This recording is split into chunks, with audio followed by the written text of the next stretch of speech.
ഇന്നത്തെ വീഡിയോ എന്ന് പറഞ്ഞാൽ ഒരു മാങ്ങ മുളക് വരട്ടിയുമായിട്ടാണ്. അപ്പം ആവശ്യമുള്ള മാങ്ങ ഇതായിട്ട് എടുത്ത് വെച്ചിട്ടുണ്ട്.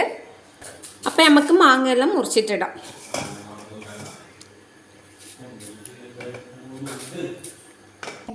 അപ്പം നമ്മൾ മാങ്ങയിൽ ഇതിടെ മുറിച്ചെടുത്തിട്ടുണ്ട്. ചട്ടി ചൂടാക്കി എടുത്തിട്ടുണ്ട്. അതിലേക്ക് നമുക്ക് കുറച്ച് വെളിച്ചെണ്ണ ഇട്ട് കൊടുക്കാം. ഇനി ഇതിലേക്ക് കുറച്ച് വറ്റൽമുളക് പൊടിച്ചതും കൂടി ഇട്ട് കൊടുക്കാം. ആവശ്യത്തിനുള്ള ഉപ്പും ചേർത്ത് കൊടുക്കാം. ഇനി ഇതിലേക്ക് നമുക്ക് മുറിച്ച് വെച്ച മാങ്ങ ഇട്ട് കൊടുത്തിട്ട് നല്ലോണം ഇളക്കിയെടുക്കാം.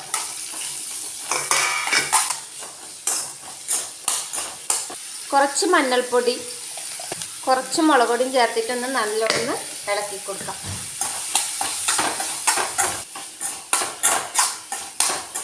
ഇപ്പം നമ്മുടെ മാങ്ങ മുളക് വരട്ടി ഇതേടെ റെഡി ആയിട്ടുണ്ട്. ഇത് നമുക്കൊരു പാത്രത്തിലേക്ക് മാറ്റാം.